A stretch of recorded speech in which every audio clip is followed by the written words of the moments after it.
차고 넘치는 기적. 성경 본문 누가복음 5장 5절에서 6절 말씀입니다. 다같이 합독하시겠습니다.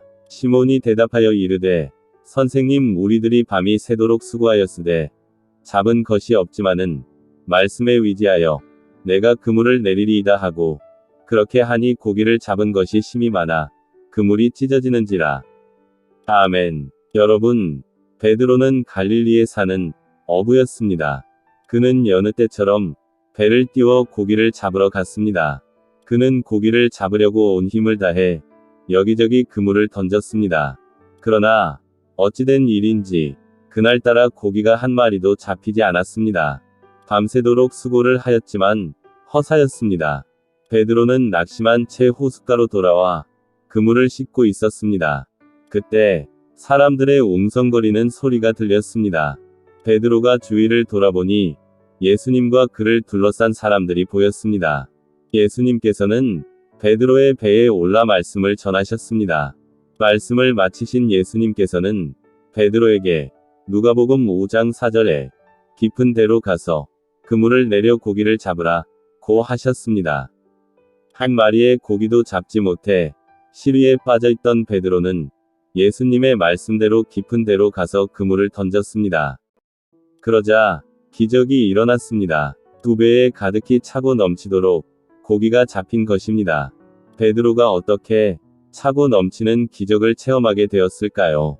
첫째, 베드로는 예수님께서 배 위에서 전하신 말씀에 귀를 기울였습니다.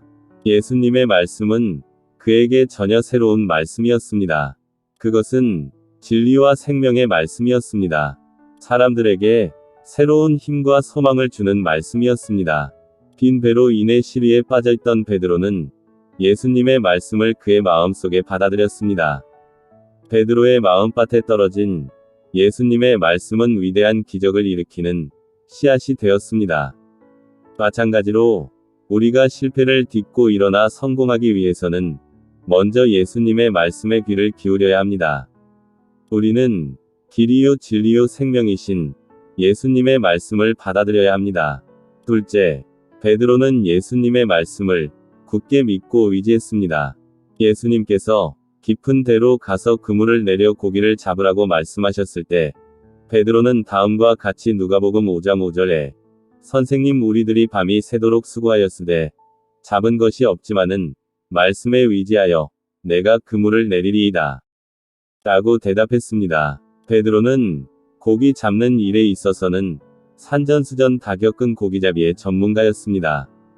그는 해가 뜬 후에는 아무리 그물을 던져도 소용이 없다는 것을 잘 알고 있었습니다.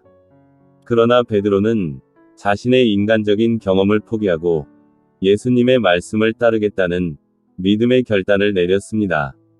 우리도 베드로처럼 우리의 생각과 뜻을 포기하고 말씀만 의지할 때 우리 삶 가운데 기적이 나타납니다. 셋째, 베드로는 예수님의 말씀을 실천했습니다.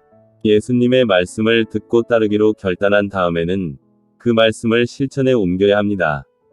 실천하지 않으면 어떤 역사도 일어나지 않습니다. 행함이 없는 믿음은 죽은 믿음입니다. 사랑하는 여러분, 그러므로 우리가 하나님의 말씀을 받아들일 때 상상을 초월하는 기적이 일어날 것을 기대하고 담대히 그 말씀대로 행해야 합니다. 그러면 우리에게 차고 넘치는 기적이 일어날 것입니다. 여러분, 삶의 좌절과 공허를 느끼고 계십니까?